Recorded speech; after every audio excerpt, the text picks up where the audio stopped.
A word to the wise. We are an explicit podcast tackling choicey adult themes as well as entering spoiler territory if you aren't caught up with us. This week, we are talking about chapters 32 through 39, the end of part 3, Conquer, as well as, the rest of the book and the previous book. So, catch the fuck up.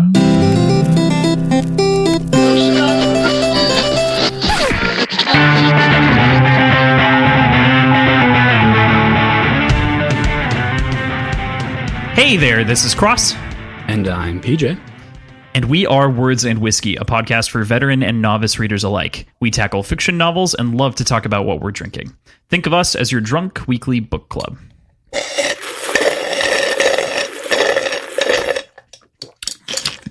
Jesus Christ. Today we're going to be breaking down chapters 32 through 39, the end of part 3, Conquer. I'm sorry, I don't have a co-host this week. It's been replaced simply by mouth noises. Yep, excellent. Yep. Before we do that, let's talk about what we're drinking. So, mouth noises, what are you having? So, I don't have a name for it, but it's just some tiki shit. It's kind of a rum punch, 1.5 ounces of clear rum, 1.5 ounces of dark rum, 1.5 ounces of orange juice, an ounce of lime juice, and half an ounce of grenadine, shaken, served over ice with, I had mint, so I put mint leaves in there and lime wedges, and then I poured it into my tiki glass. So I took a picture of it, and you can't see anything in the drink. Except for the tiki glass. Nice. So I took a picture of it out in the snow because... of course I did. And it's really weird, like tiki dude, but it makes it look like he's shivering because it's just some naked dude and I'm sipping out of his head. That's interesting and different. Yep. Following that up, I've got, I believe, the same beer I had last week because I haven't been to the liquor store. So a verbal tip, which is the Mosaic and Citra Hazy IPA from Falling Knife. Nice. That sounds tasty. I am having a classic. It's an easy one. Guys, it's on our website a couple of different times. I'm having an old-fashioned. It is my typical style old-fashioned where I'm using grapefruit and grapefruit bitters as opposed to regular with some homemade turbaned simple syrup. So it's a slightly different sugar. It's a little bit more molassesy. Gives it a little bit more that like brown sugar flavor.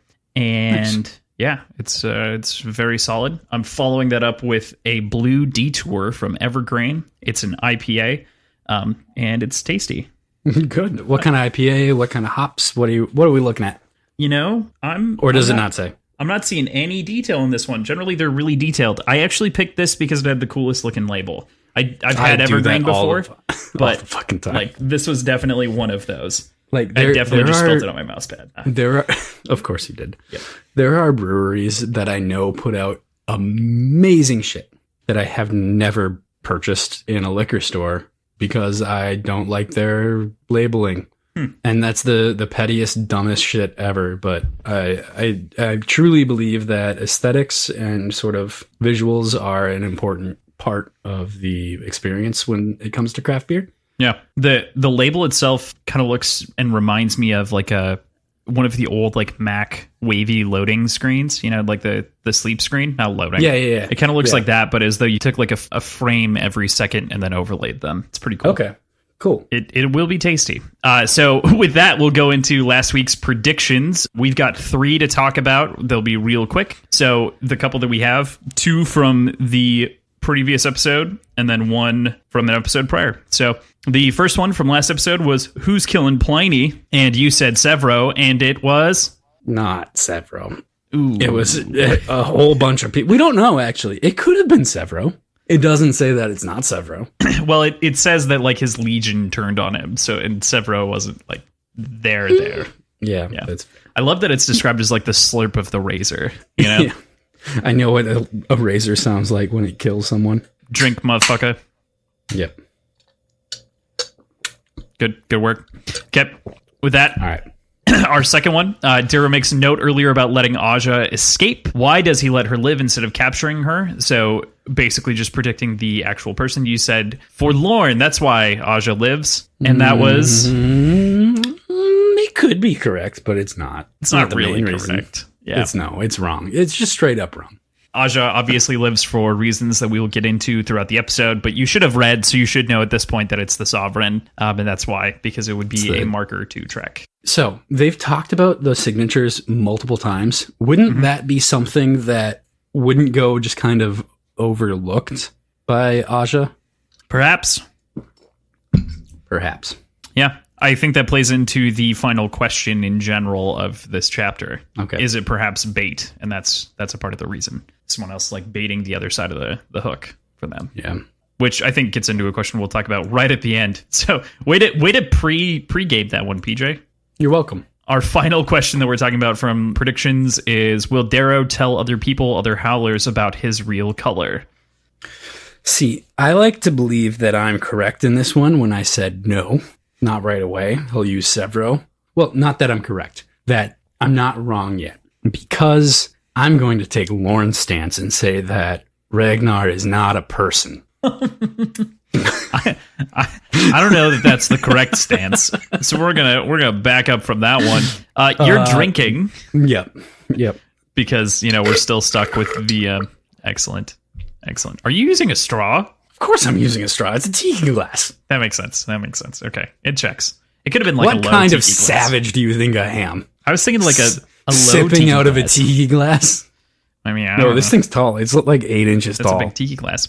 Okay, So with that, we will get into chapters 32 through 39. Going into our breakdown, I just wanted to say, to top off this conversation, today's whole conversation is going to center around some of the craziest and coolest scenes. And it's great. There's so many of these moments that are perfectly captured. I can't think of anything to really pick apart on the side of the writing or any false spots. This is where I think the book flexes some of its best muscles. Yeah, it was very perfectly descriptive. And to start that off, we go right into chapter 33, which is A Dance.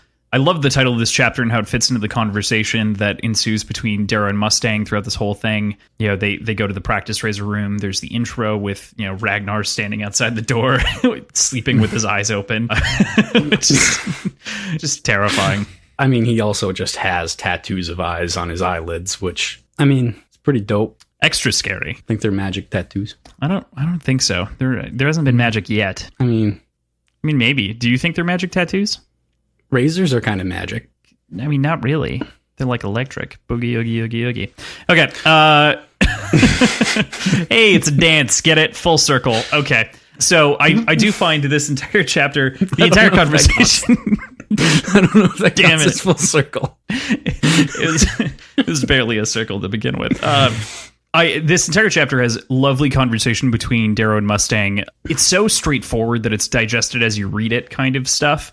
So there's not a ton to break down here, but there are a couple of things that we wanted to point out and talk about. So one of the things that I wanted to point out is more of an Easter eggy kind of thing, and it's on page 288 where they talk about the Drake-Roddenberry equation. For those who don't know, the Drake equation came in 1961, was designed to begin a conversation around the likelihood that other life exists in the universe. It was not used or not intended to be used as solid evidence that life did exist, just to actually start the conversation. But Roddenberry, if you know things about sci-fi, Gene Roddenberry is the man responsible for Star Trek. And so kind of the hyphenating of the names here is really interesting because Gene Roddenberry actually created a modified version of the Drake equation because he couldn't remember it in the middle of his Star Trek pitch, and he had to write something down to kind of explain the Drake equation, and so he just made one up,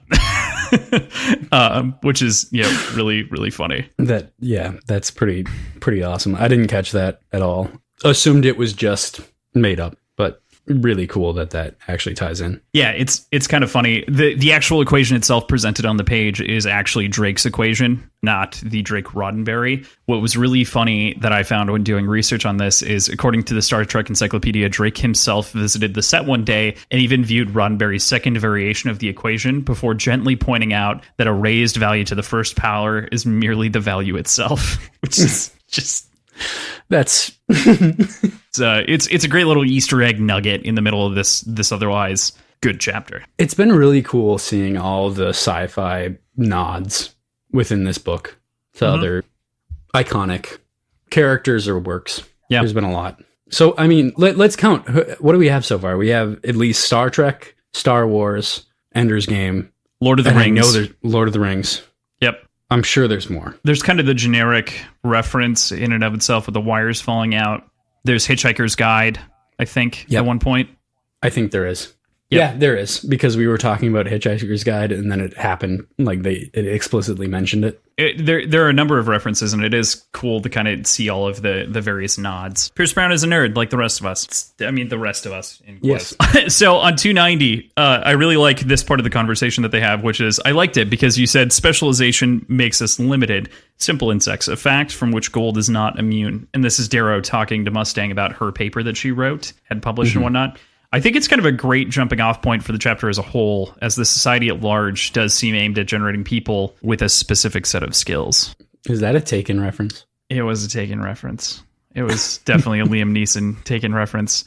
I didn't do my best Liam Neeson impersonation because I can't do impersonations, so I just didn't. And instead just dropped the line on you. Did you piss yourself while doing it? God damn it. I also saw that thread emerge on Twitter. I really like the conversation though that she starts here, right? Which is, or that Darrow kind of has with her, right? Because it speaks to sort of the ideas and the ideals that Darrow holds. You know, Deer is the idea that like anyone could do anything, and that the specialization actually hurts society as opposed to just letting people exist and fill roles as necessary. Mm-hmm. It made me think of ant farms. Interesting. And ants. I guess, hear me out. I've been watching a lot of ant YouTube lately. Why? Because it's really interesting. Specifically the channel Ants Canada. Super, super cool. And really sort of in-depth, almost storytelling of what's been happening in different ant farms that he has. But it basically shows how each individual member is assigned one task, and effectively they work as a single unit, but they are very, very, very specialized in what they do.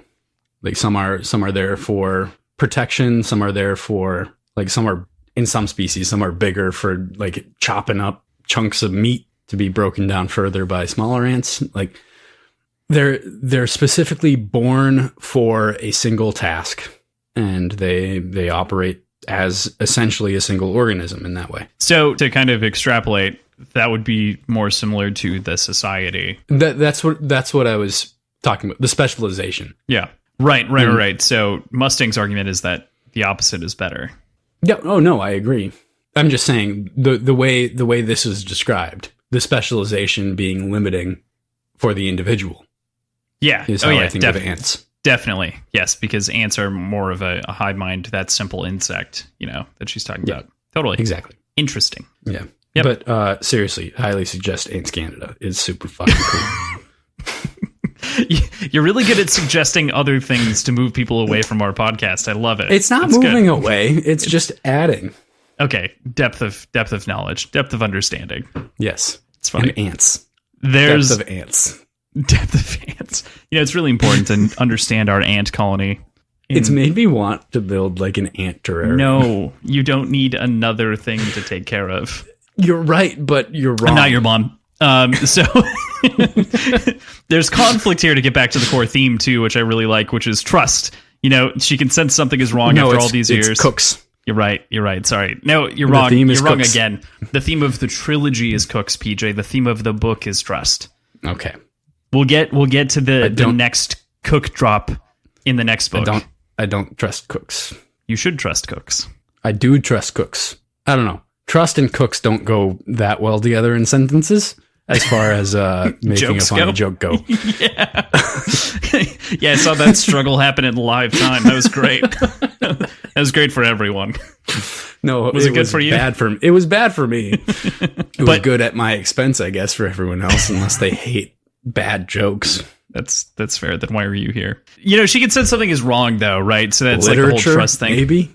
Could be it. Us being drunken fools and talking about ants. Maybe. Could be it. Sorry. Just like the idea of her wanting to be like let in instead of being pushed away is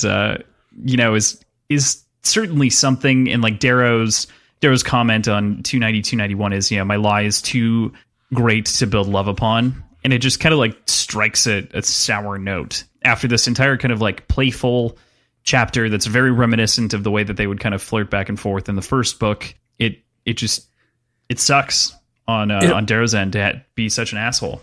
It also felt like the really heartwarming conversation he's had with Severo in the last few chunks about him being a red.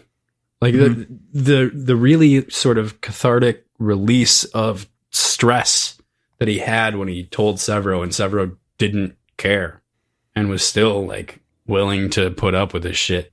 Yeah, it seems like that was just kind of gone with the wind. Like it didn't matter here. It was just it seemed like, I don't know, it seemed like he didn't grow at all from that conversation. I think it was like really just I would agree with you. I think that he was using it as a release valve. And I think, if nothing else, like the specialization conversation and the whole discussion around that is kind of like a loosening to some degree to see like if she's open to the idea, but he never really like sinks his teeth in, you know? Yeah, this would have been the perfect opportunity to kind of probe a little bit more. Right. And he doesn't.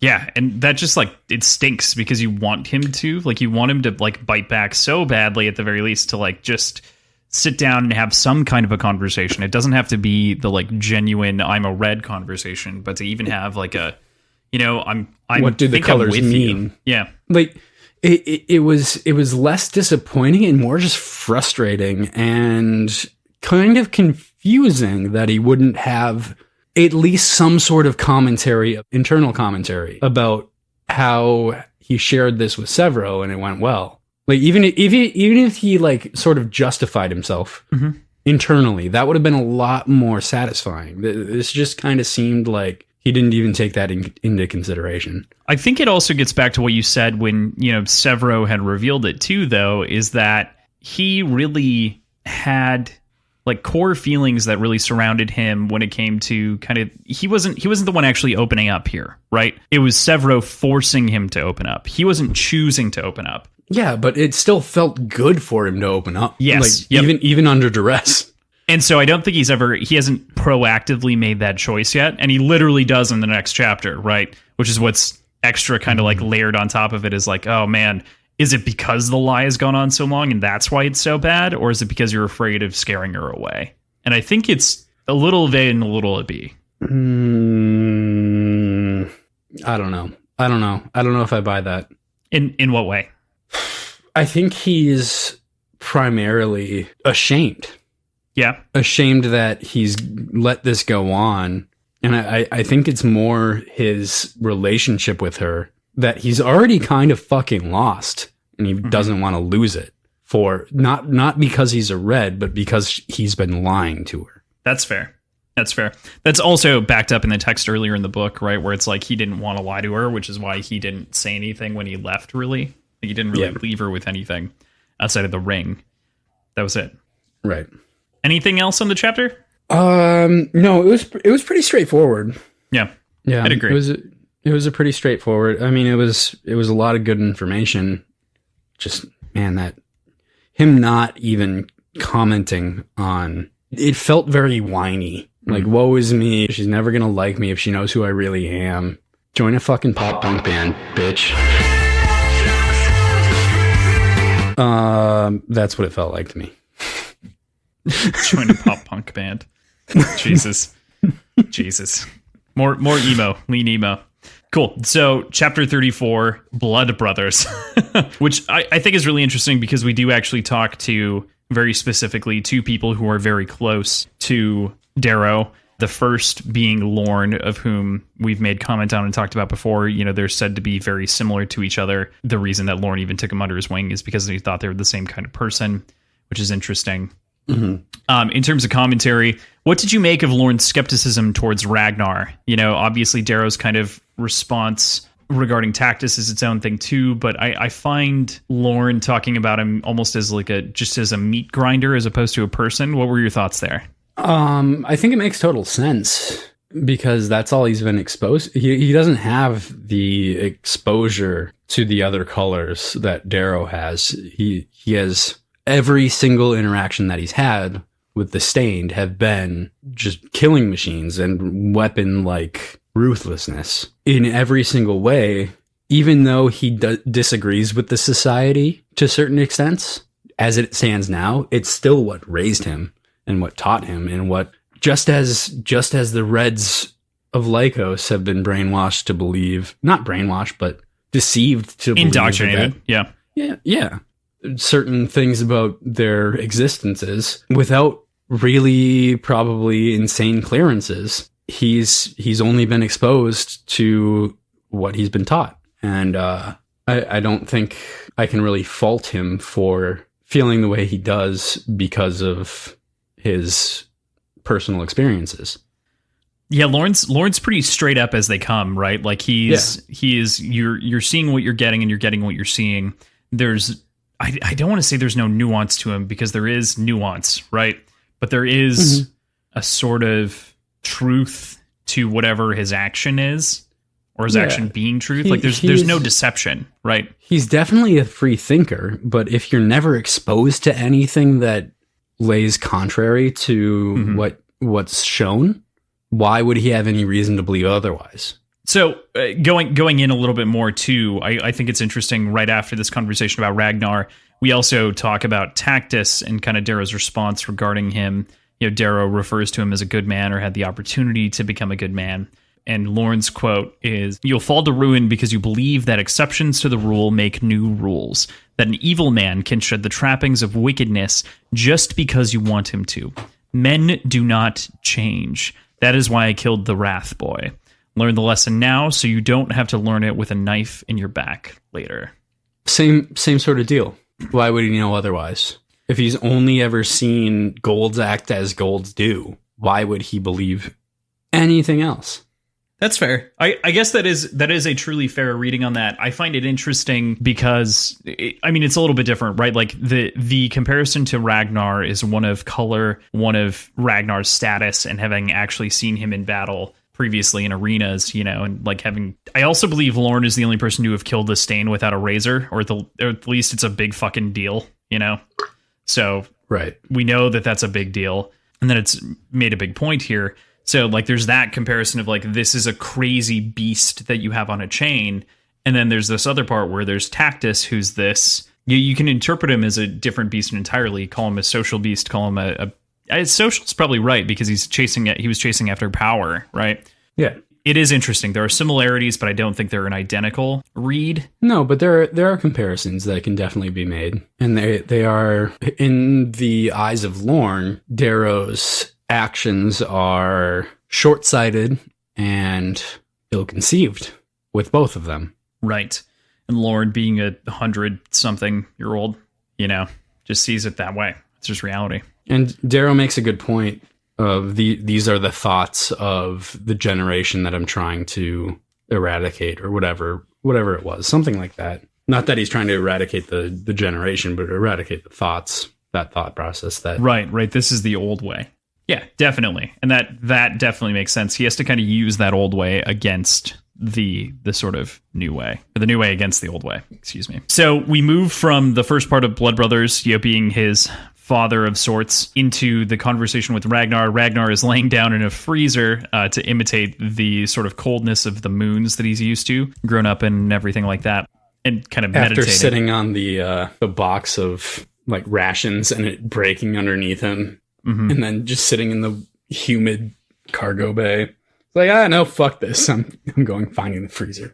Yeah, just goes and sits in a freezer, which is cool. Like you'd mentioned kind of before, it leaves them with like an isolated conversation. They're on their own, and it kind of allows for this very open conversation to happen. And I find it really, like, just without talking about the conversation, we'll talk about it in a second, I find it really heartwarming, and I find Ragnar a very compelling character. He's got such a different tone to him, and that's obvious because of his color, or it should feel obvious because of his color. He's a 180 from like the gold culture that we're submerged in for most of these books.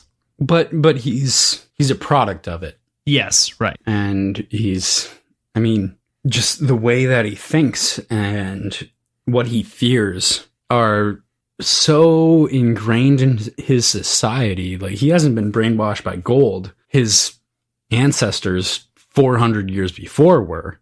And those values have been passed down generation to generation. So he fears choice and freedom because he believes that essentially he believes that an iron rain will come down and kill him and his family. Very true. Very true. And I actually, so there's two different things that I kind of want to mention here about Ragnar, specifically in the conversation here with him, which I think feeds into kind of the history and the life of him too, right? Why plan? You decide. I do or do not. There is no plan. Right, so it's kind of Yoda-y, but in a way it's very real to his character. I really did like his, there's a thought that he has, and he thinks carefully about it, but he says something along the lines of people who plan die 1,000 times. Yes. Those who do die but once. I don't know exactly where that's at. So what's super interesting, so that's on 295, which is right under the part that I literally just read. So you just recanted the next line.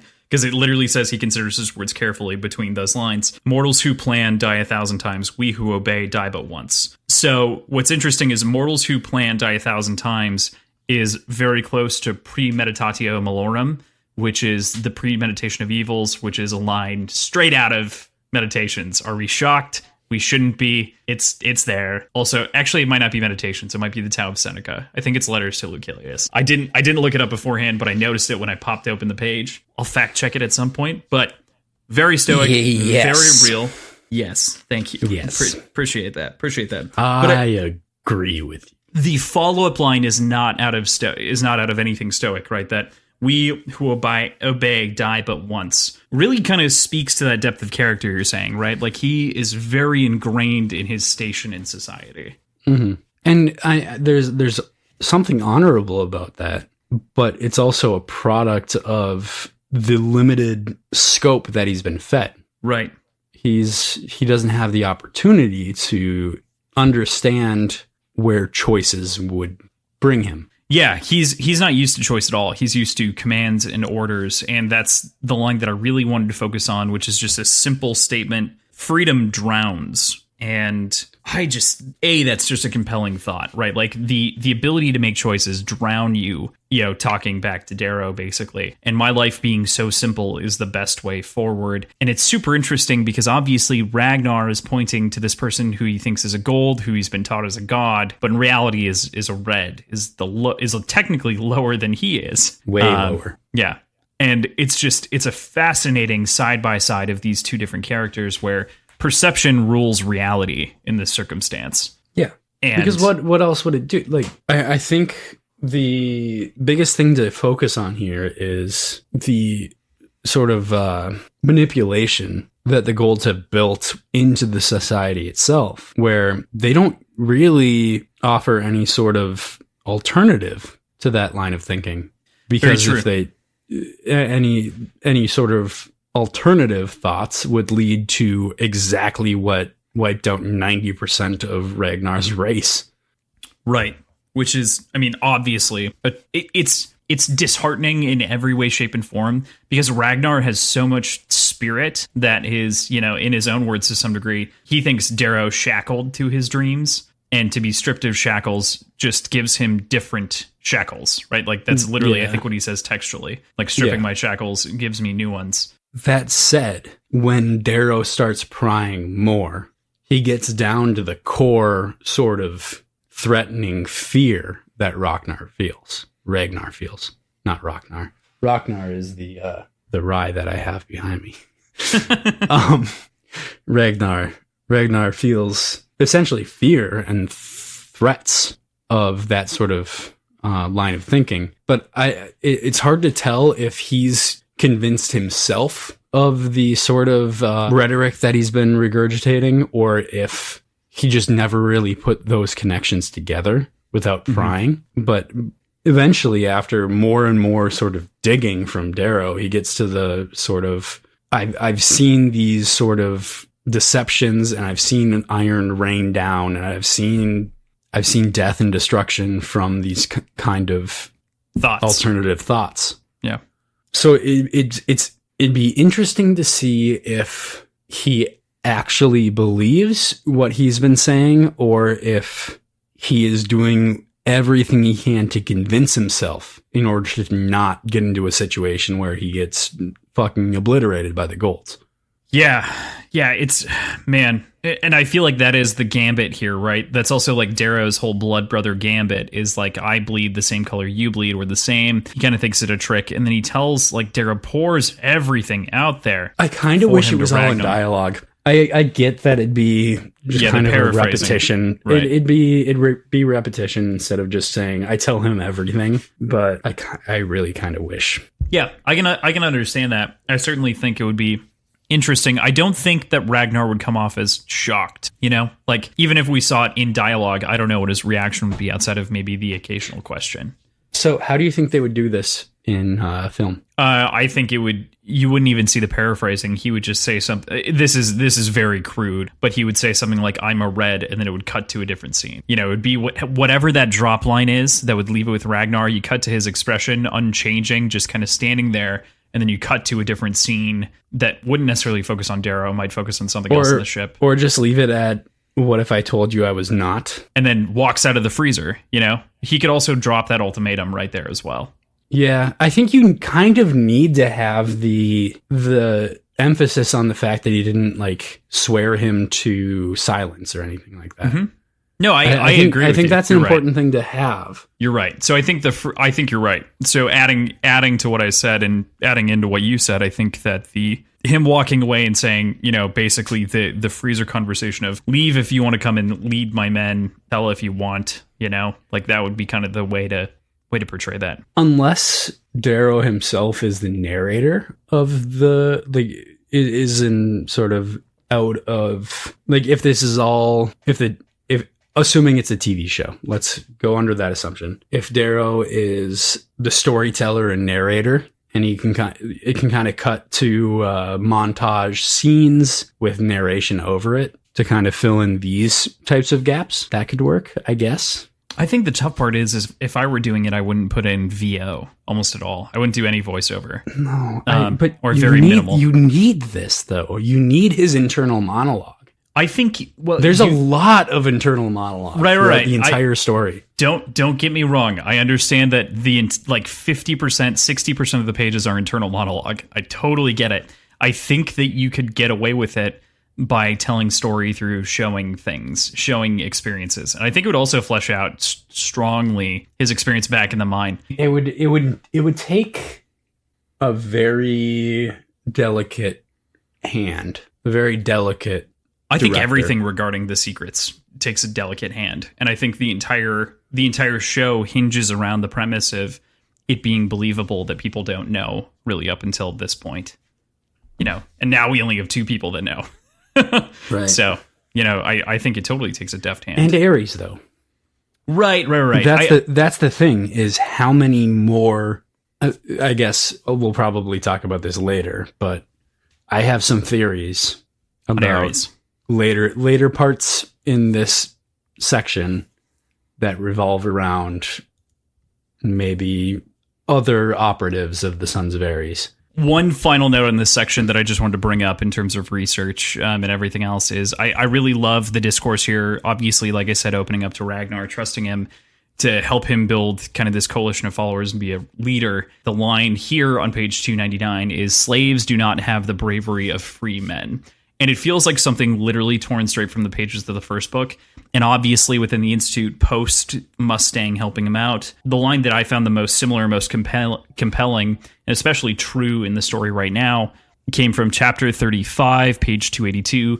To win, I'll need an army, but it cannot be made of slaves. Not again. I now need, as I'll need at the head of a rebellion, followers, not slaves. And this is Darrow really kind of trying to get his first true non-gold follower. Because I think several would go anywhere with him. But so what's he talking about in that book? So at that point, the discussion is around... What's happening at that point? So to win, I'll need to build an army is him talking post... It's during the Oathbreaker chapter when there are those people who have fled and left and he needs to claim a standard. He can claim slaves, but he hasn't fully gone back to claim any of the other houses. Gotcha. So it's just him, Mustang, Milia, and one other person. Which Milia makes a return. She does. She does show up. Yep. Horseface girl. Yes, Horseface. Yep, exactly. So we move on from there to chapter 35, Tea Time. And tea time. Man is Tea Time, a great title for this chapter. I sort of love at the beginning of this chapter the command and silent infiltration that happens when the party of golds go on to Invictus and board the ship. It's just so good. I also like the name Invictus for a ship. Yeah, Invictus is great. Reminds me of, and Pierce Brown cites Warhammer 40k as an inspiration to mostly the space stuff, but it totally reminds me of a name straight out of that. It also, like, Ragnar putting his hand on an orange, which literally like shoves him over and telling him not to do anything and saying no. What is it? It says something along the lines of, here it is. On 301, a copper sees us and makes a deal of playing with his data pad. Ragnar slips up to him, touches his shoulder hard enough to push the man to his knees. No. And like Severo makes fun. Like it's all just kind of like, it's cheeky. It's funny. It's like a spin on all of the classic shipboarding scenes that you see. Most of the other shipboarding scenes that you see, though, in like sci-fi, it's mostly like action-packed or violence, or they're shooting a couple people. Then they're kind of playing around with the guards, or like, convincing them with disguises or whatever. And this is just kind of a submission, kind of out of partial loyalty, because, these people were Augustan. They still are Augustan. They're just under Pliny's command. Yeah. But at the same time, there is so much precedent of following whoever's actively in charge at the moment and fighting for them to the death. Right. Yeah, it's interesting. Like the sort of Darrow makes a point of saying something along the lines of like going with the wind or whatever it is for the golds, but that's out of fear and out of duty and whatever else. Like lust for same power. For all. No, not lust for power. I'm saying for the other colors. Oh yeah. Out of duty and out of fear, it's kind of the same thing. They are following to the death whoever happens to sit in the captain's chair. Yeah, I mean, and they're not purely loyal, obviously, because they do literally stand down at the side of this invading party rather than die, because they understand that loyalties are now shifting. That like first orange that sees them when the doors open, and Severo, like she sits down. Yeah, and Severo says, "Wiser than a gold." Pats her on her head, right? Yep, he does. Which is just funny.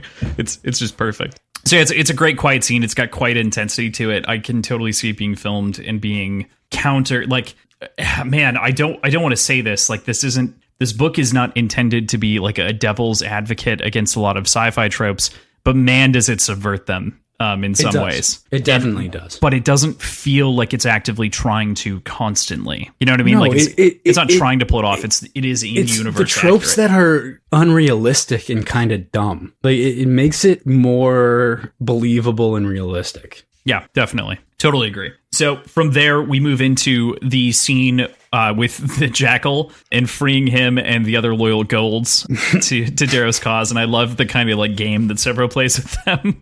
It's just good. It's funny. What a good, abnormally tall and decrepit peerless you are. Excellent. Lorn, I found a possible bedmate. A bedmate. Yeah, it's so good. So good. And making them kind of praise Hail Reaper is funny, 4 times and what have you. Thank the Reaper. Yep, thank the Reaper. And then the little game he plays with the eye, what's in my pocket, and it's Pliny's eyeball. It's good. After Freed, though, it's an interesting conversation between Roke, or like not Roke, but in between Darrow and Adrius kind of catching up on what had happened. And Roke is kind of observing this and not understanding where this kinship has come from, considering they were enemies back at the Institute. The gulf grows. I think that's a comment here, right? Or is that later on when other things are revealed that Roke didn't know? No, I'm pretty sure that's here. Okay. Where the gulf grows. But it does consistently feel like the gulf has been growing, exacerbating with minor relief. But like at what point does Darrow sort of shrink it? Like he's gonna have to soon. Mm-hmm. Yeah. Or something catastrophic, I think, could happen, because Roke's got some fucking power in his station. It's tough. So I love that Ragnar. So Severo gets this transponder hooked up and starts rhyming and singing songs of Pliny's doom over the intercom to everyone, which is just great. And the fact that Ragnar breaks the transponder that Severo is using because of his rhyming is fucking hilarious. Yes, but also do you think he was trying to break the transponder because it missed his head by inches? I think Ragnar's probably good enough at throwing that if he intended to hit Severo's head, he would have hit Severo's head. Agreed. But, yeah. I think that it was very close to being. I'd call it a warning shot. Brutal. I'd call it a warning shot. Inches is not a warning shot. I mean, for this society, I think it's a warning shot. Okay. But yeah, no, I feel you. It kind of lends a buddy cop comedy element to it in this moment. That's true. Which I like. It's kind of funny between the two. I want Severo and Ragnar in a cop car together. Oh my god. Who's the driver? I think Ragnar drives just because it would be really funny for his head to be poking out the sunroof. You mean like me? I mean, basically, yes. Do you remember when I would do that in high school? I do remember drive with my head out of the sunroof. Yes, because you are too big to fit in cars. In all honesty, too, the rhyming bit reminded me of you in that moment because you despise my rhyming. No, I despise your rhyming because it's not actually fucking rhyming. Yeah, but like near rhymes count. You insist that near rhymes count as rhymes. They do. They're not. They do count as rhymes. Okay, your near rhymes are not good enough to be near rhymes then. Ouch. So one of the things that I really like here as well, and I thought you might really like, is the description of the Leechcraft thermal drill, right? Yes. Neat. It was definitely neat. I still want more. Like, I still want more description of the actual mechanics and how it works.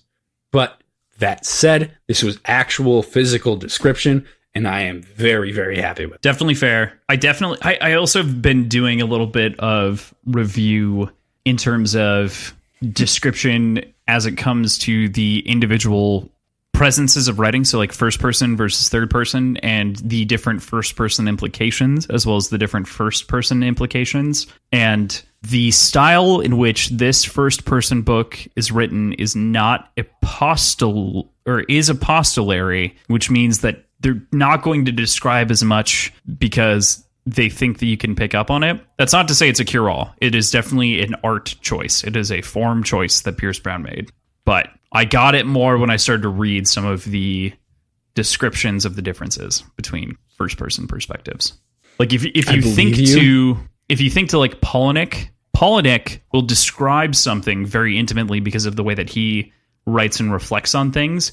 And the way that he relates things are things that you also relate to. So he will go through and say, do you remember that girl that you were pining after in elementary school? Here's what her locker combination was. You remember that because you were drooling on the locker one day and it stuck to your teeth. And that's why it's just all the stupid shit that he does, right? He connects things through physical and relatable moments versus this is not relatable. And so, but it is written in that same sort of style and format. So it assumes that you know as though you were there or as though you are in line with him. That makes sense. It makes sense, but still. I'm not excusing it. I'm just saying that's the format. Yeah. Cool. No, I get it. I totally get it. And I'm fine with it. But God, I want more. Well, hopefully we get a TV series. But don't worry about it. Yeah. Yeah. Don't worry about it. We'll get to see it in all of its glory. And now in the chambers with Pliny, after those moments, obviously him dropping in dramatically on the thermal drill into the center of the table with hundreds of gold surrounding him. We're in the chambers with Pliny sitting on the throne, which is just kind of funny. We get an answer as to who the Furies are. You know, out of all of the answers, out of all the questions, this is not one that I thought would have been answered right now, but it does kind of make sense. We find out that the Furies are really kind of the daughters of the Ash Lord. They're all Outgrimaces. We've got Moira, and we've got Aja. We've not been introduced to the third sister as of yet. I'm pretty sure this information has already been said. This was a lot more explicit about it, though. Maybe it was just kind of hinted at, but I feel like it's been mentioned that the Furies were the daughters of the Ash Lord. Yeah, or at the very least, they were confidants, right? No. I'm pretty sure it said that because it didn't come as new information to me when it said that. Yes. Okay. All right. I don't know. Something we didn't talk about, though, that I think makes sense to mention right now is that the Furies were the ones who exacted divine retribution of those guilty for wrongdoing, crimes in particular and whatnot. So it is kind of it makes sense that they are the exacting family. You know, even if you look at like the Ash Lord himself, and pile them all together, you know, they're kind of the arm of justice to some degree of the Sovereign. Right. They are, I mean, yeah, that they're definitely the enforcers. Yeah. They're the muscle. And see, like, now we know, like, obviously Aja is the physical muscle. Moira, who we're sort of more introduced to here, is the political muscle. And the third one, which we haven't been exposed to yet, is, I wonder what kind, maybe judicial? Yeah, I mean, that might make sense. Political. Or, I think you are onto something. I think you were totally onto something with your theory. Okay. So we'll keep that. They all have their specialization and definitely are sort of important ties. Not something I immediately picked up on in any of my now 3 reads. So great work. All right. It's not something that I immediately connected, is that they were all kind of different exacting arms in their own ways. Moira is sort of the plump politician of the group, and obviously Aja is the sort of brutal executioner. So it's interesting. So what did you think of the sort of quiet contempt in the room, as well as the execution of Pliny, as Darrow kind of walked through the room back and forward, commanding respect? What did you think of that? Darrow knows how society works and how high society goals work. He was very confident, I feel like, that he could go in, have a show of force, and not have to really do anything in order to get his desired outcome. And he did. It's exactly how it went.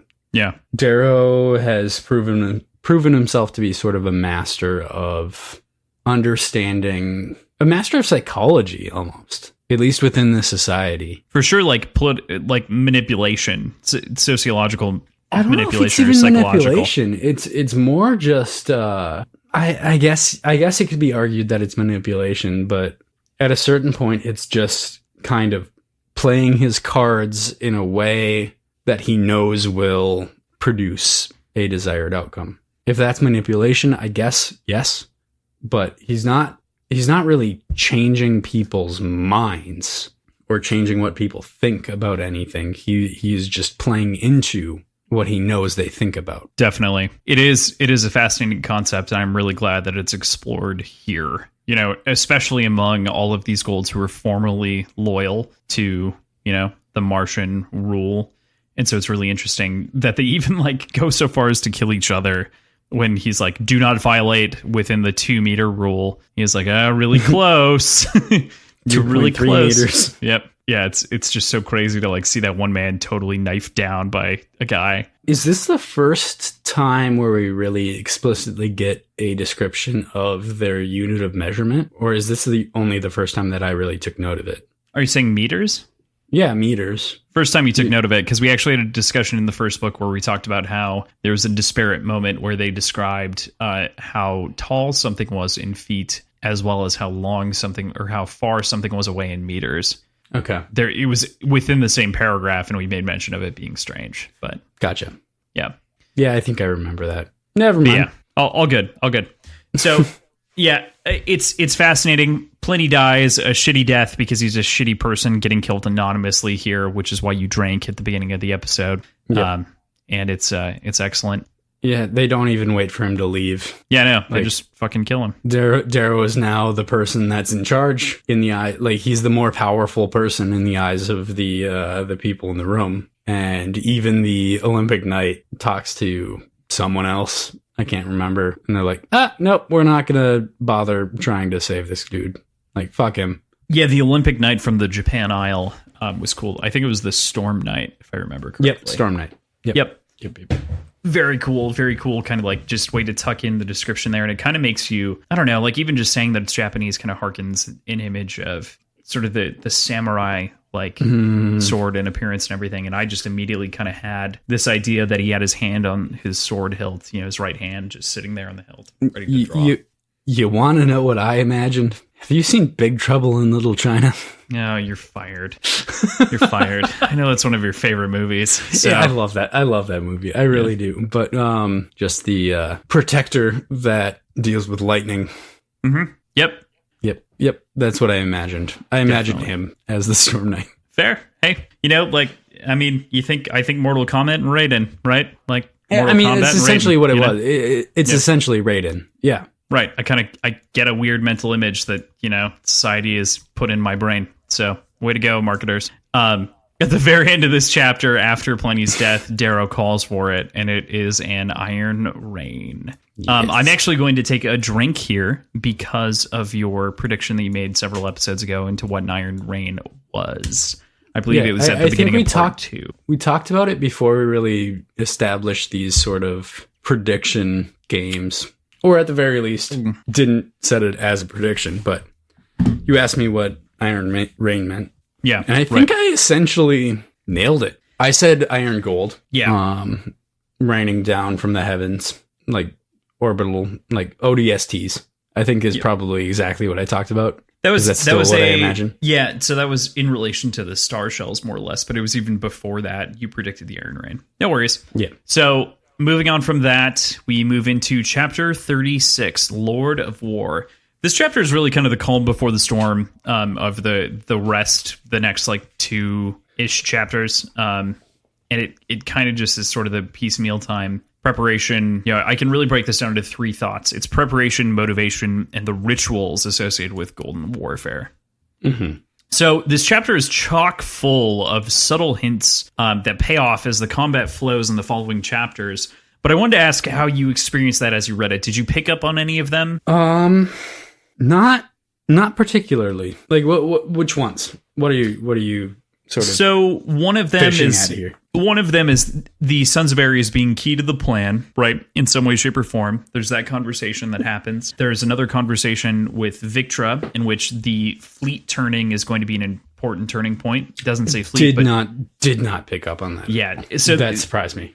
Those are like 2 or 3. There's one obvious one that's there where he speaks with the jackal, but that's really the only one that's truly fully fleshed out in text. That's not just a single communication. Line. Yep. Yep. Exactly. Yeah, that didn't seem to be really hidden. Right. The rest of them are very just barely on the surface. They're just all barely there. Yeah. I did a second listen through with the audiobook and I picked up on it at that point, but First read through, no, did not. Yeah. I really like the description of the shielded cities and kind of all of the internal dialogue around Mars in general. They're on Phobos, which is one of the moons. That's where they're doing all of their prep. And they're thinking and talking about war. It's just excellent. The world building and description just gets me, as well as Darrow's rousing speech. I mean, some moments of that, especially in the audiobook, jerk this guy off until we die, is just so good. Yeah. I will have his babies. He's 51. If science allows it. I Googled it. He's 51. He sounds like he's like 80, like an old man, but he's not at all. He's still sexually viable then. Virile. Yes, he's virile. Wow. Anyway, sorry, Tim Gerard Reynolds. No, I'm not sorry. Please impregnate me. With your babies. So that's what it means. Yes, that's what it means, Crossland. I caught that. I just I love. I was just extending it. I took it too far. You over-explained. Yes, that is my duty in life is to over-explain. We need to make sure he hears. We need to like cut out all of the parts where we talk about him and like just send him. We could make a Tim Gerard Reynolds supercut. It'd be like 10 or 15 minutes at this point. It probably would be. So let's move on and talk about the Jackal of Darrow's plans. So getting into the Jackal of Darrow's plan, which is like knocking out communication. I find the comment after the plans to be the most interesting, which is where Darrow kind of pins him as perhaps a different man than he originally thought because of him helping and trying to save Quinn and because of everything else that he's done. And Jackal responds with doubtful. But tomorrow a traitor will be king and an empress shall be a traitor. So maybe wicked men can be virtuous. And it's so ominous. Yes, but I still can't take anything that he says at face value. He is such a wordsmith and so crafty, shifty. I don't trust really anything that he says. Clearly, and I don't think I'm meant to. I don't think he's meant to be a trustworthy character. Mm-hmm. But I definitely am hesitant to believe anything that he ever says or to take it at any sort of face value. Sure. So I'm a little bit skeptical of what he means there or what he's getting at there. Sure. I definitely track that. So it's a lot to parse through, but there's also all of the like various rituals that happened over the course of this chapter. The two that I find maybe the most intriguing are obviously the whites and their kind of speech and their sort of, we haven't really seen whites, you know? And so this is kind of a first sort of impression, the first big impression. What is their station? They're sort of in charge of ritual and kind like you wouldn't like necessarily call it religion, but yeah, they're sort of the superstition. Spiritual. Yeah. They're an upper tier color, but they're not like high. They're like priests and priestesses, they're rituals, you know, tradition, that kind of thing. Okay. Useless color. Yep. Yep. Sorry. But this sort of ritual that takes place definitely gave me vibes and like visual thoughts of the Lord of the Rings and sort of the elves being, I don't even know if it's like an actual scene in the movies. I think it is. And like I can see it in my mind, but it's been so long since I've like paid really, really close attention to all of the movies that I can't exactly remember. But I feel like there's a scene where a bunch of the female elves come out and I'm guessing kiss their husbands and like pray and like bless them for good luck within battle, something like that. Mm-hmm. But just the visuals that are laid out here reminded me of something that could happen within the sort of Lord of the Rings or even just more vaguely fantasy warfare scenes, I guess. It does kind of harken back to that. I think the like interesting add here that I don't see in a lot of other fiction to any degree, like you were saying, is the speaking of names, the like saying that these are wanted names is kind of a new premise and an interesting kind of ritual to go on before battle to kind of encourage people to go after specific targets. Yeah. And I guess it's almost a meditation of stay on focus, stay on target. Like these are our primary objectives. And obviously there will be people in the way for that. And yeah. That makes sense. Like it's a process of mentally visualizing what the goals are. How did you feel about Roke being in charge of the fleet and kind of the sort of like makeup and come to terms that happened? They didn't fully come to terms, obviously, but what feelings do you think like Roke harbors? He seems very forgiving for the most part, especially on the sort of private comms with Mustang and Victra and Severo and Darrow. Yeah. Where he says, I love you all. And they're all kind of awkward about that other than Darrow. Like Roke is definitely more of a touchy feely kind of person, which could mean he's a little bit more forgiving than most Golds, but could also mean that he's just kind of living in the moment of his emotions, and even if they're complicated and even if they're sort of overshadowed by something frustrating and negative, he'll allow the positivity and the love to shine through in the moment if it's what's necessary. Definitely more of a optimist in that sense, looking at the bright side. Okay, that's interesting, because obviously he's been pretty negative about like Quinn and Leah, but that's not in a dire situation. Like this is kind of a situation where he knows that there's a high risk of him losing at least one of the people that he's talking to, if not all of them, or himself. And it seems like he is in those situations, somebody that puts everything aside and speaks the deep down feelings that he has for those people. Yeah, I think what's very, very interesting about Roke is that he's one of the more... We kind of get a larger depth of perspective of him throughout like the first 2 books, obviously, because he's so close with Darrow, right? And this gulf builds over time, and he does have that sort of... He's got the ability to see through and kind of be that happy-go-lucky guy, like you said. And he also has the ability to kind of see the reality that other people are missing. Where, you know, with Victra, for instance, in the previous section, where he's like, "What? We need to stop arguing about Victra. Victra has proven her worth. My family is worse than hers is. We're just secretly political." So, right, found that interesting. Yeah, he's definitely looking on the bright side of everybody. I love how at the end of this chapter as well, Lorn turns to Darrow and pays him compliment for how the people follow him and says that in the end now, he kind of regrets killing Tactus.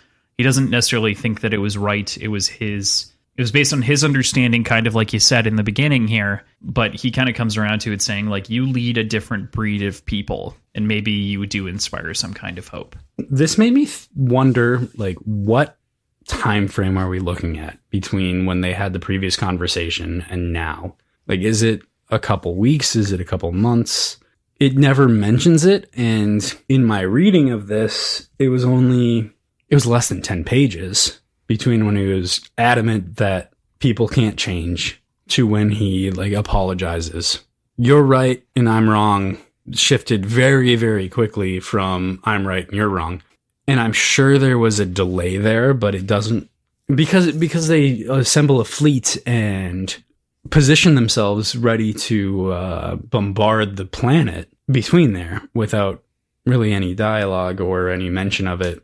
But in my first read through, for sure, I was really confused by how quickly he sort of turned 180 from what he was saying only a few pages before. So reading through and doing a little bit of research on that specific opinion, it looks like the time frame is about a week over the course. That's not a great amount of time. It's also not too small of a time. It's better than like an hour. Yeah, right. Which is what it felt like in the context of reading it for the first time. Like it felt like no time at all had passed. Definitely true. Could do with a little bit more. And I think of this generally throughout the series. Like there are moments where it does great with the passage of time, and there are moments where it's kind of just questionable. Like it doesn't say enough, or it's easy to skip over and miss entirely. So I agree with you here. The Ragnar bit comes 3 days after they leave Europa with Lorn, and that kind of sets up that as the timeline before moving in with Pliny and whatnot, and that's over the course of a week. So it all happens in February as well. Not that matters. It doesn't. So starting off, we have chapter 37, War, that we move into, which I find it kind of an anticlimactic title, because it feels like it's talking about war a lot of the time, and kind of the preparation and sort of the friendly banter over the comm is kind of like the last seconds before war, not so much the war itself. Yeah, I like looming war or like something like that would have been better. It's the only chapter that I feel like is mistitled, actually, like actively, especially considering the next one is like much more about war.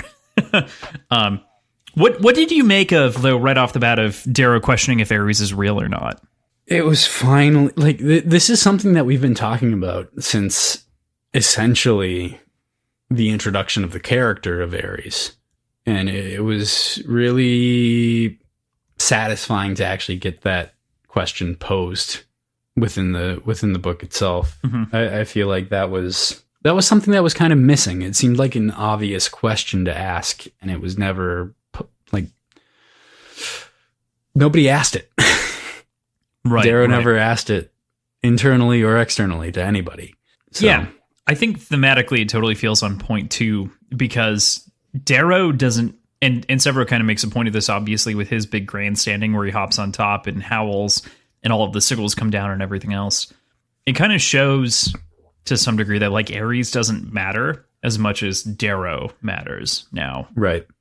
Do you think that was kind of the aim of Ares, if Ares is a person? I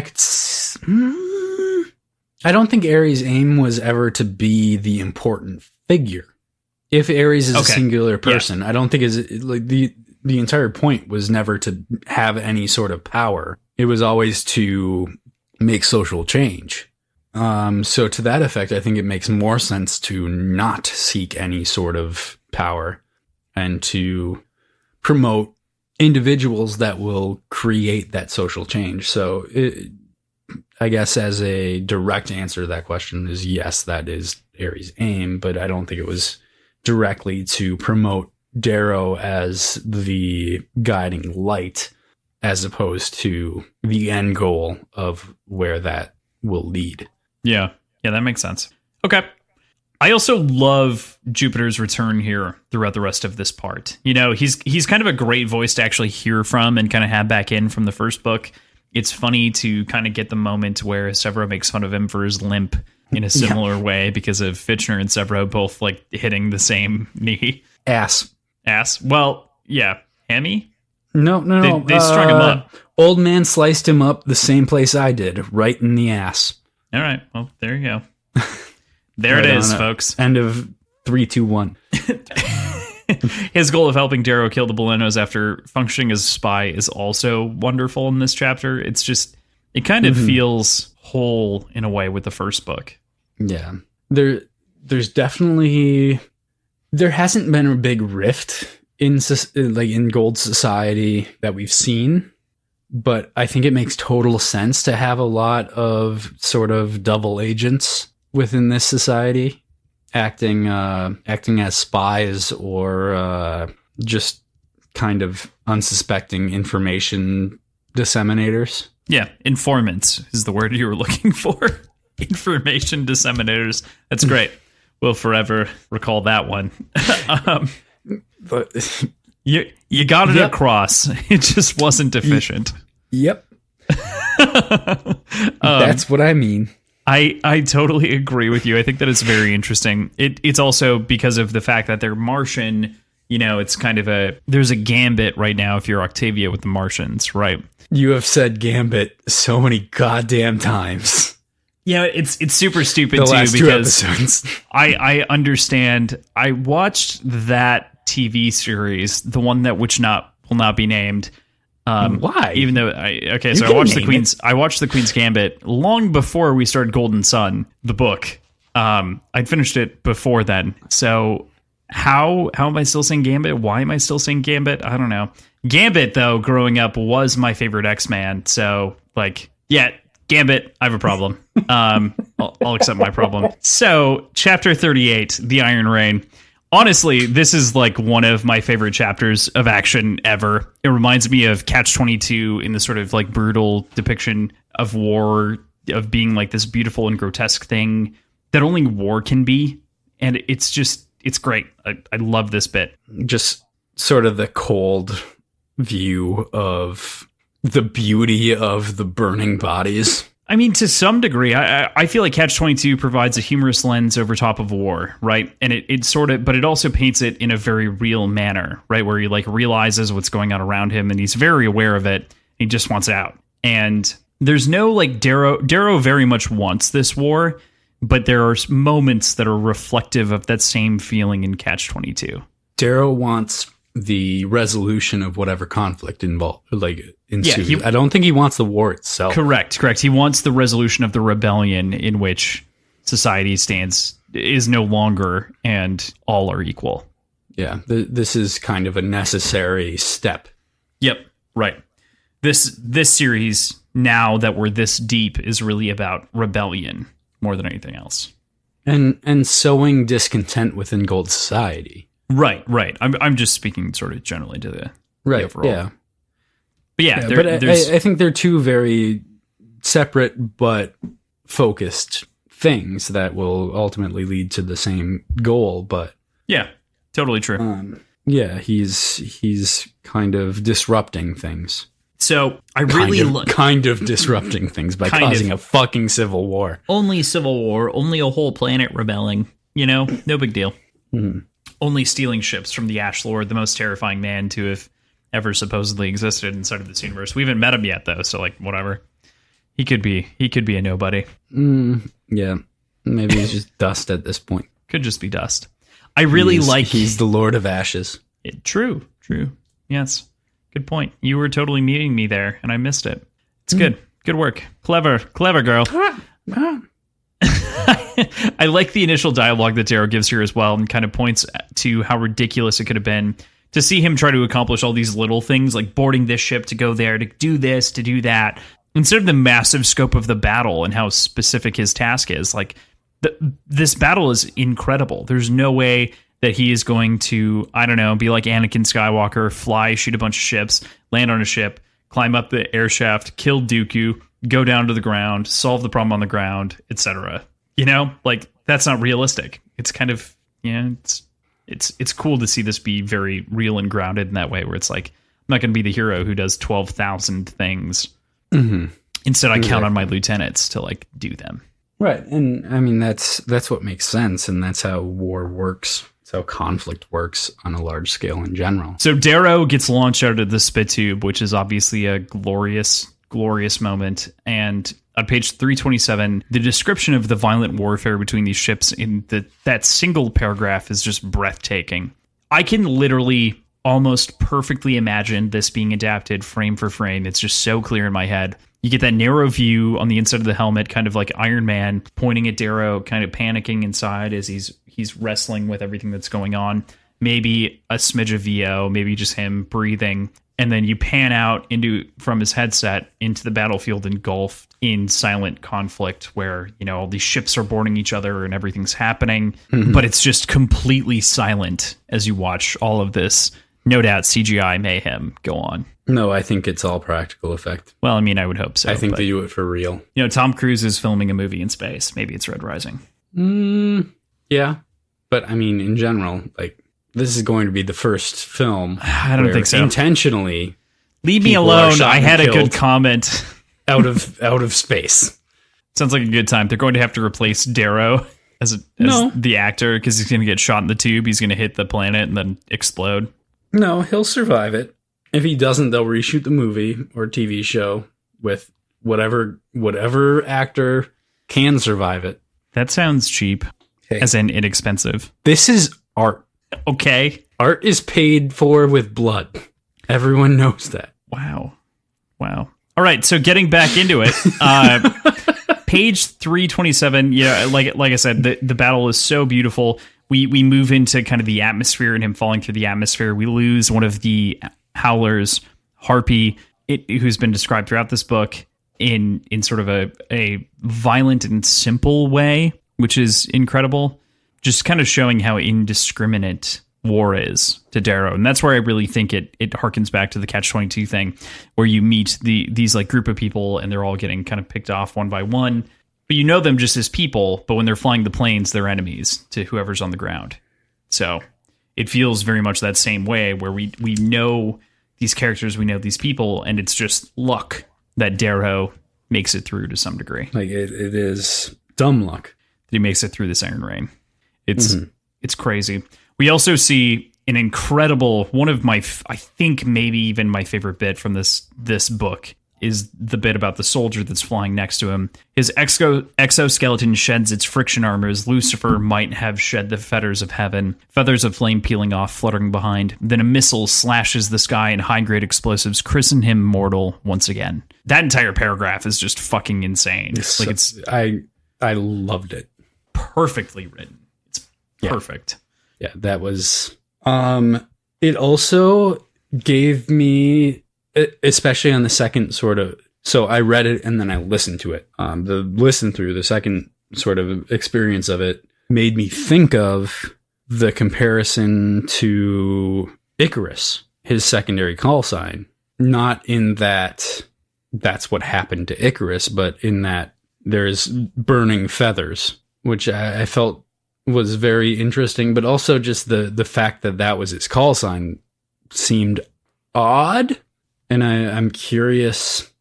I don't have any sort of solid thoughts on why Icarus would be a good call sign for him, because it feels like the implications of that call sign would be negative. and like he's overreaching and flying too close to the sun, as it were. And maybe that's the point.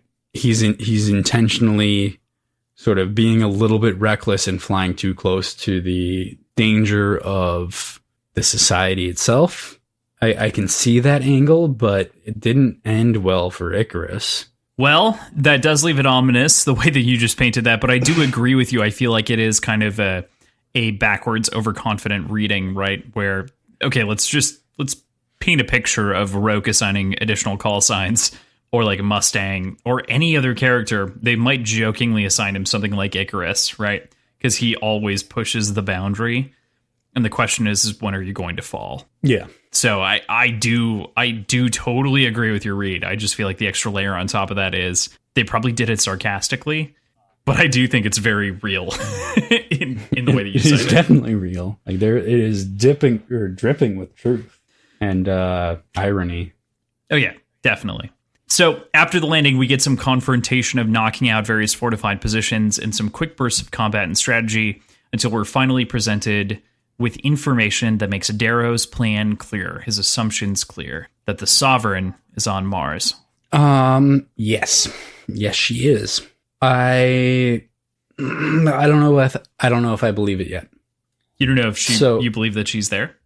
Yes, because what they're sort of basing this off of primarily is the radiation signatures from the explosions from Lorn's home planet, home moon, whatever it is. Yeah. Is it technically a moon? Lorn's moon? Is it a moon, or is it a planet? Moon? It's a moon. It's also not his home moon. He's actually from Mars, but it is his home, as in where he has set up his home and where he actively lives.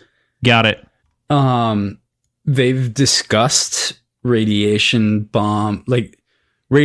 tracking and following previously, and they've discussed the Sovereign having the technology to follow radiation signatures when they were talking about Mustang's craft, or I guess that was Pliny. But either way, it's a well enough established technology being able to follow radiation signatures, and I don't believe Aja would be so naive as to leave without knowing that signature could be traced. So God damn it, I have so many fucking theories of what's going on here, and they're at odds with each other, but there's something pulling at me to believe that Aja is here and the Sovereign is not, and they are doing everything they can to make it look like the Sovereign is. I think that is a great take, and I don't want to confirm nor deny your thoughts. Of course. I don't want you to. I want to read the book and learn for myself. Right. But that's the entire fucking point. Leave me alone. The point being, though, that I am glad that you are wrapped up in this mystery, because I think it's intended to be that way. A Lamau. Yep. So with that, we move into the last chapter of the evening, chapter 39, At the Wall. Yes. So the team groups for planning after making landfall and whatnot. It's kind of nice, I think, to some degree, to be back in the Valley of the Institute from book one, being back near Aegea in Valeris. God, what is it? Valeris. Back in the Valley. Valeris Valley. But yeah, I mean, back there, it's really great. It really shows kind of how the story's completely shifted and changed. It has completely moved on from the sort of Hunger Games-esque story that we got. I mean, that's not a good comparison, I think, but it's completely different now. It's evolved. It has very rapidly evolved from human conflict as we know it now. It was very human, very grounded. What they were dealing with in the Institute, it was warfare as we know it now, or maybe 100 to 200 years ago.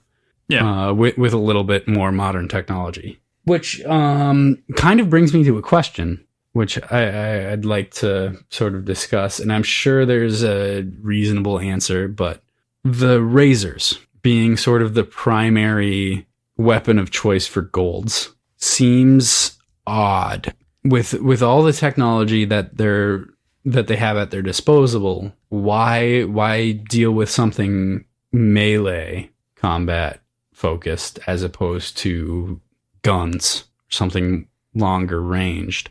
I get that they're fast and they're big and they're strong and whatever, but range is something that kind of equalizes everyone in that sense. Like, it doesn't fucking matter if you're faster than everyone else if you can still get shot in the head. So is it something to do with the fact that razors are the only thing that can really pierce pulse armor, and they haven't figured out a way to turn the razor technology into projectiles? Or is it more ceremonial and traditional to use a razor, and they are the sort of Revolutionary War or Civil War style heroes and leaders that hold swords while everyone else has muskets? It seems odd to me. I think it's a combination of the two things that you cited, right? Like, there is a natural sort of tradition to the razor, which is to say that the... But hear me out. We talked about it before. Lorn is one of the few people, or the only people discussed, that has killed a stained without a razor, meaning that the razor is something very important and very strong and very valuable. So would defeating a stained not count if you shot them? Like, how does that make... Like, I'm trying to sort of wrap my hand around... Yeah, so there are a couple of points, and I totally see where you're coming from on the front of, does this make sense with sort of the way that the world is, right? So making sense of the razor in a world in which giant plasma weapons and all of these artillery exist and various things like that. There's a lot of kind of questions that I certainly understand. So there are two different types of armor that are kind of discussed throughout. One is recoil armor, and the other is pulse armor, right? So they're both resistant to general plasma or ion attacks until the shield is overwhelmed, and then the battery breaks down, basically. Right, so if you take too many hits, it overheats, and then the battery's toast, and you can die. But a razor can pierce that, right? And golds move faster, on average, than any other color, and because of their training and art style, it makes sense for them in certain contexts to use this. But more often than not, like we're seeing in this chapter, golds are wielding razors, sure, but they're wielding razors in an offhand or an on-hand with an offhand that is an ion cannon or a giant blaster. Okay. In their star shells. So, like, it's a weird... So, extrapolating it just a step back, on the battlefield, the razor is a differentiator for golds because they can get close where other colors don't have that capability up close. Except for obsidians, in which case they're like fighting with their fists, or, I think that's pretty much it as far as we're described. Obsidians have the ability to kind of fearsomely fight with their fists and daggers and other things like that. But golds predominantly have razors as a weapon that can kind of also like bend around terrain, and it can form various shapes as you kind of train it to. It is a giant question mark. I do agree with you. I don't think it's terribly well described, but I think the other part of razor is totally the tradition that you're talking about. It is, cravat, the willow way, all of those are kind of reminiscent of the tradition of dueling.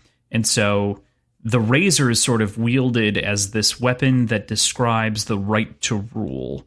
And I think that's textual in the first book. Like, the reason that golds are the only people that are allowed to wield razors, and it is their like symbol of the right to rule. It is it is a weapon above, but it's not the biggest gun, like it is a specific tool. Right. They wear it as belts most of the time, like that's how they casually talk about it. It's like a belt. Yeah. I suppose Darrow's weird because he wears it on his arm, right? Which is described as dangerous and like reckless. But if it's worn as a belt, that's even more reckless, right? Like if there's the threat of your arm being like severed by the razor being wrapped around it, isn't that even more like reckless to have it around your torso? I think it was less around that type of recklessness, so as it was the ability to draw it quickly. It was explicitly mentioned That by was Lorn. reckless. Yep. No. That your arm could be dismembered by wearing it that way. Yeah, I mean, these hips don't lie, and so I assume they could take a little bit more, but yeah. No, but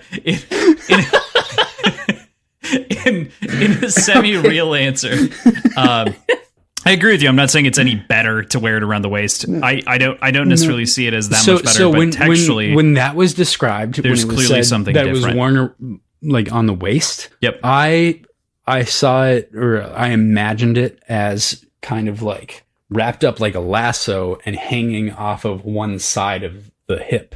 Yes. And that like is actually... instead of as a belt, more as... You're right. It is worn traditionally as like a loose sash or as like a on the side of the hip. You're 100% correct. I read that wrong. I'm looking at the Wikipedia page right now. Take me out. But yeah. Sash seems even worse though. Well, as a loose sash. Okay. And that was a popularized form similar to the forearm, considered dangerous. Gotcha. Yeah. Anyway, stupid facts. I do agree with you, though. I think the razor is an interesting conversation. And I do think it lends itself to an interesting conversation about sci-fi and fantasy and all these weird weapons and such. Like, if you have guns, why would you use laser swords? And it's because laser swords are cool. Just kidding. That's not the reason here. I do feel like that happens occasionally in Star Wars. It happens a lot in Star Wars. By comparison, right? And so I think that Severo, for instance, and Darrow, neither of them are afraid to use guns. I just don't think we've been presented with enough opportunities where they would. Severo has used, and so has Darrow, in the boarding of the packs, the now packs, use their plasma weapons. So yeah, can they really wield their razors in their star suits though? Star shells? Yeah, it's just a hand, right? If you think about like the Avatar robots, it's just like a thing, but it's not as smooth. Like they describe the general actions of the star shells as, yes, definitely quicker than what we perceive mechs to be, but not completely smooth. Yeah, like it felt to me, and I feel like we talked about this whenever, what was it, last episode? I don't know. It felt to me a lot more like the Titans in Titanfall. Yep. To a smaller extent, but like they are kind of using the weapons that are built into that star shell.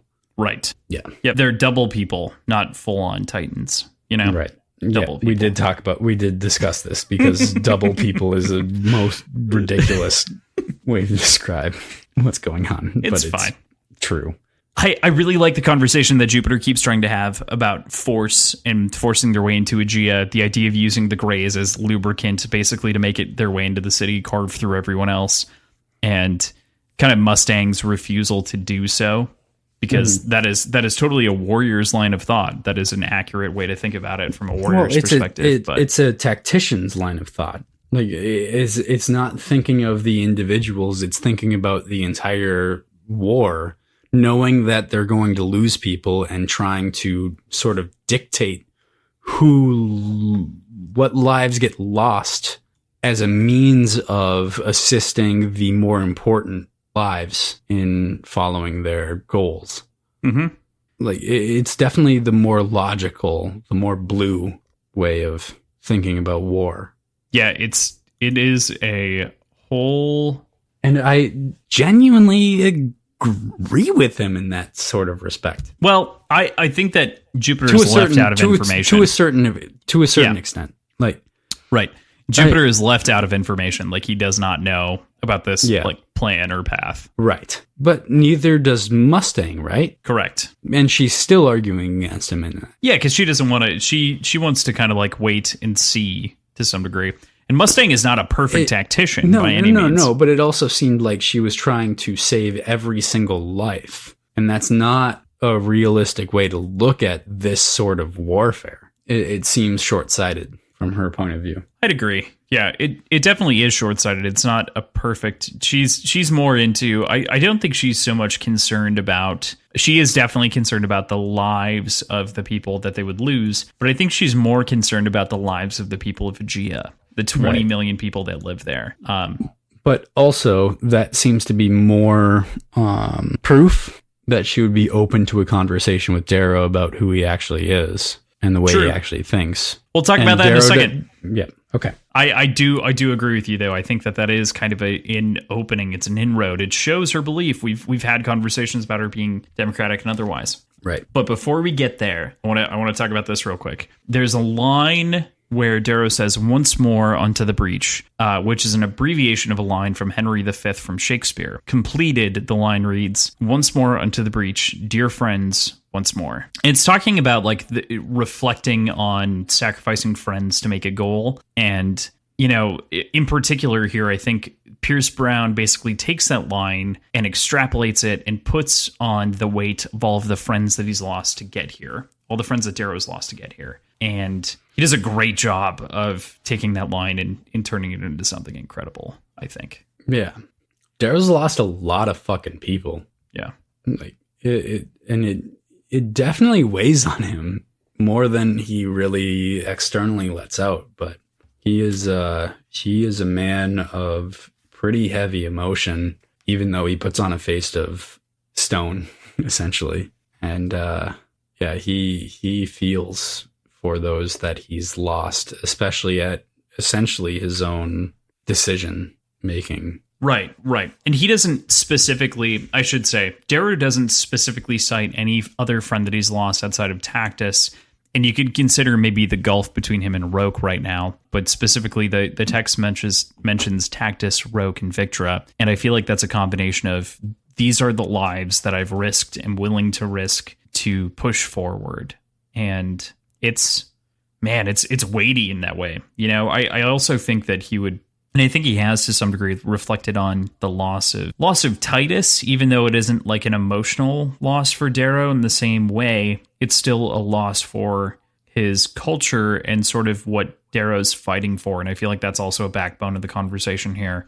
I think everyone who died in the Institute is a conversation piece. Like Leah Quinn at this point, I think is a very apt add-in. But also just even at more of an individual sort of core level of thinking, Tactus was sort of the experiment.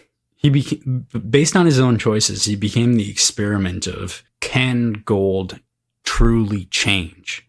And it seemed like he did, but that sort of, he didn't get away, like he didn't really get a chance to confirm that before Lorn struck Tactus down. Right. So he's still operating on theories as opposed to having any sort of solid proof that gold can truly change. Yeah, I think any evidence is mostly circumstantial. It's good evidence and it's a good theory to be working on, but he doesn't have the sort of follow-up. All he has is a man who is basically cornered without much of an option. Like it was fall back in line with Darrow or die at Darrow's hand. Like, yeah, that's not an open choice. Yeah, those are not good options. Yeah.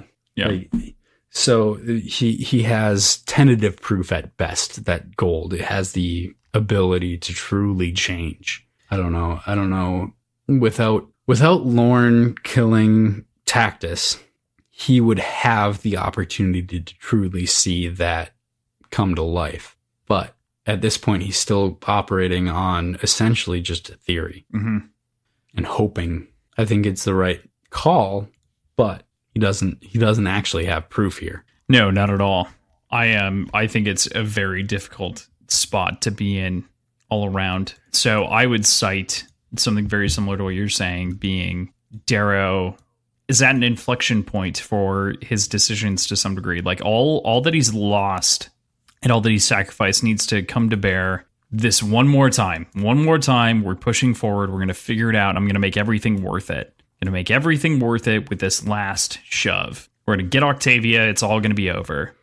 And man, oh man, does not go that way. But before we get there, let's I've got one more thing, which is the Mustang thing that we were talking about a moment before, in which Darrow kind of reflects on the plan and its parts that have made itself clear, but he has lingering feelings and fears about Mustang taking part in her plan and how he might potentially lose her. He says, I promised myself I'll tell her if we survive this, she deserves that much.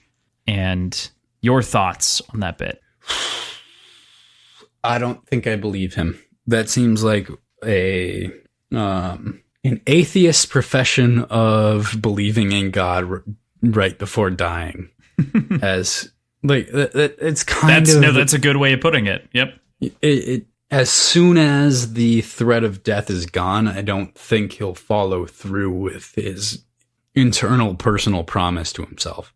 It seems like a thing that he said in the moment of feeling mortal. Yeah. I don't think he's going to follow through with telling that promise.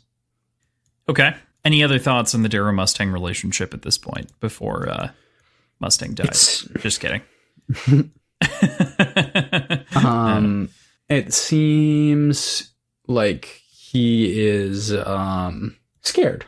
He seems scared to truly open up to her, and for whatever reason, she's the one that commands that sort of fear in him. She also seems like the one that would be the most obviously open to a conversation about who he truly is, even more than Severo, I think. And he can't bring himself to do it. Equally frustrating and obnoxious. But I get it. I totally get it. He was basically forced to talk to Severo about it by Severo.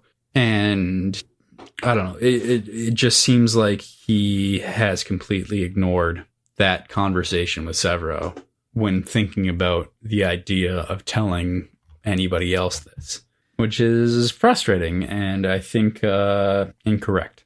And I think this actually gets back to your original assumption on the conversation, though, which is to say you had preconditioned the fact that this wasn't Darrow. Darrow wasn't admitting to anything outside of what he was being accused of, right? Like he was not forthcoming with the information.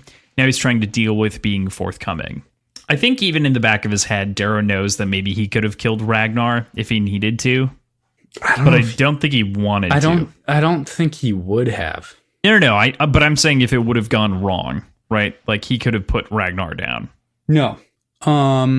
I think he was a little bit desperate because there's the mention after that scene where he says something along the lines of "It can't be done with Reds alone." So it was almost, of course, it was almost a leap of faith of like, I need an Obsidian to be on my side here, and this is the only one that I think has the mental capacity to understand and follow through with what I need him to follow through with. So I'm going to take this leap of faith, and if he doesn't agree or doesn't sort of fall in line with what I'm thinking or trying to convince him of, he's going to kill me. But if he doesn't agree with me and he doesn't kill me, I'm not going to win this rebellion anyway. So I might as well not sacrifice the lives of all the Reds that would be in the rebellion to begin with. I think that's sort of the options that he was weighing. So I think specifically to your point on the color thing, right? Like he does ultimately need other colors, but it feels like the easiest way to try to break this secret to someone was Ragnar, right? Like, oh yeah. So because he could kill him, not that he wanted to, or not that he maybe even would have in the end, but there's this degree of choice that he kind of gives Ragnar, because also like he likes Ragnar. He likes him as a person. He likes him as a general. He likes the idea of Ragnar. And I think that it helps Darrow to have someone that he can open up to in this way that is another color to get to understand him. But it also feels like the easy way out. He hasn't actually had to tell a Gold that he is a Red. He has been told by a Gold to tell him the truth about his origins. Yeah. So I don't fully buy into the idea right now that Mustang was doing. He wants. I think out of anyone else, I think Severo would have been maybe his first choice to tell in general if he would have had complete control. He didn't. He lost Severo. The choice to tell Severo. I feel like the next most logical option is to tell Mustang. And he's kind of wrestling with that choice. the gulf exists between him and Roke. Otherwise, I think Roke would be an option. Probably a distant third, you know? Mm-hmm. So I have a tough time. I have a tough time parsing it, but I think that's kind of the brilliance of the writing, is to make us question, you know, why, if you had such an easy time like coming out to Darrow, why haven't you done that elsewhere?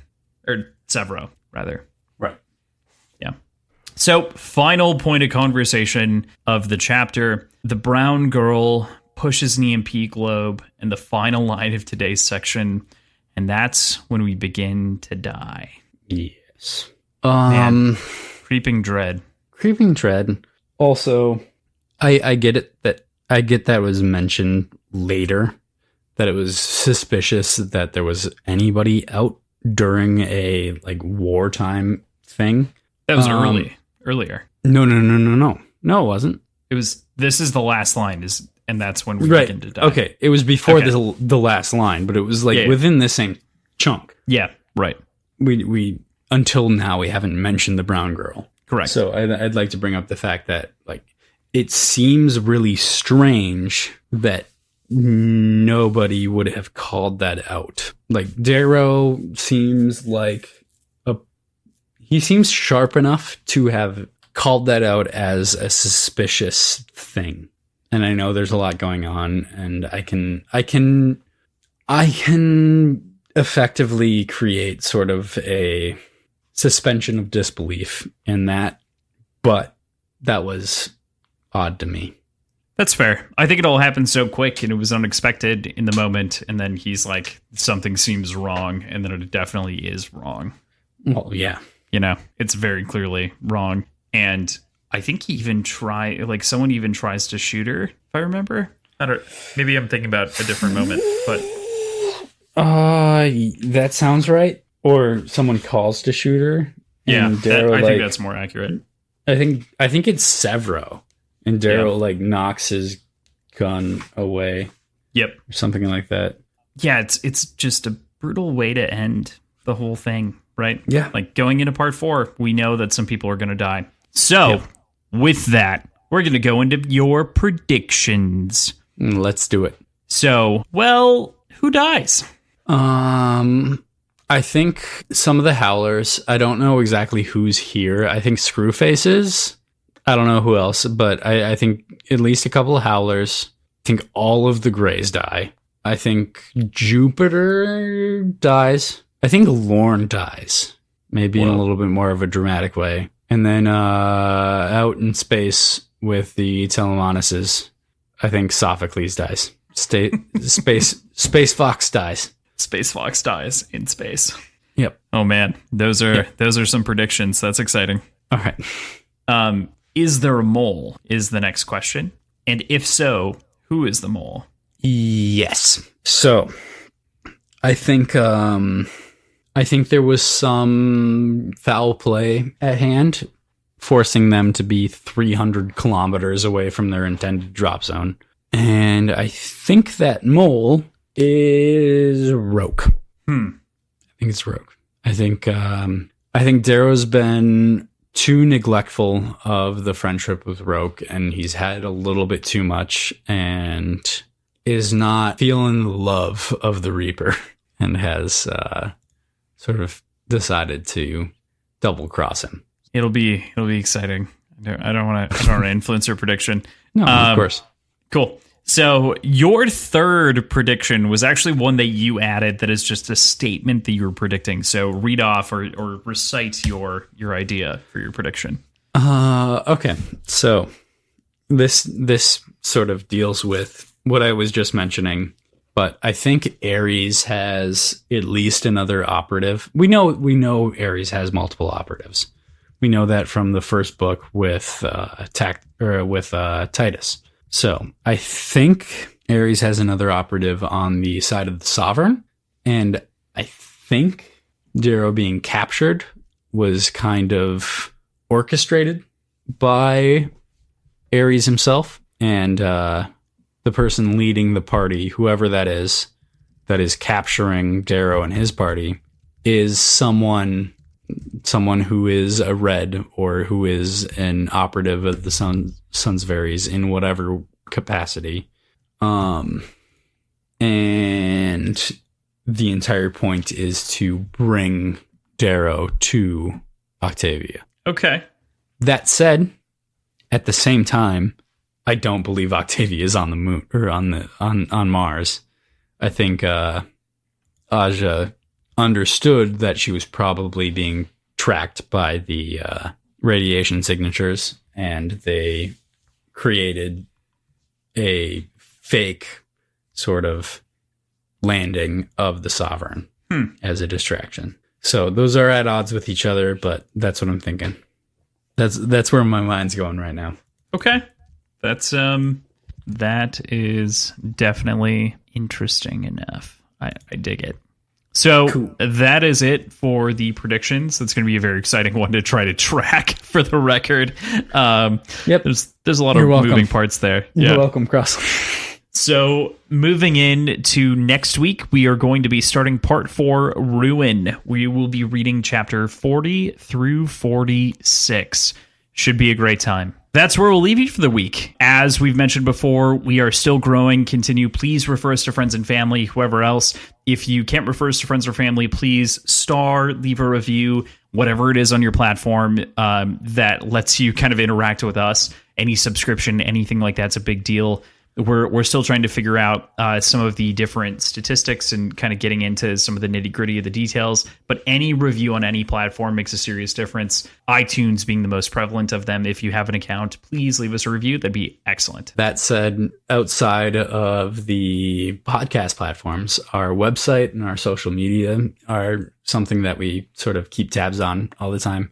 Our website has our schedule and the drinks that we make and a whole bunch of stuff. But our social media, we've been really kind of focusing on Instagram and Twitter. And I am fucking terrible at Instagram, but I'm getting better at it and I'm learning, and I've been trying to post more on it. So if you find us interesting and you use those platforms, we are at Words Whiskey Pod at both of them, I believe. Correct? Crossland?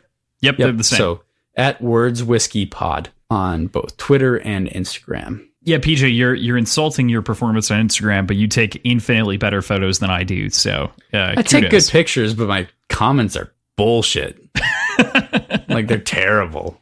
We're super happy to see any other listener comments and posts and anything like that too. Respond to us on Twitter and Instagram, like PJ said. We'd love to talk about it. We look forward to running a audience question at the end of these. So feel free to send any questions or comments or anything that you want us to talk about to our Gmail account, which is wordsandwhiskeyshow@gmail.com. That again is wordsandwhiskeyshow@gmail.com. It's within our show notes too, so you can check it out. Otherwise, just DMs on Twitter or Instagram will work as well. Like, we're not super strict about where we get.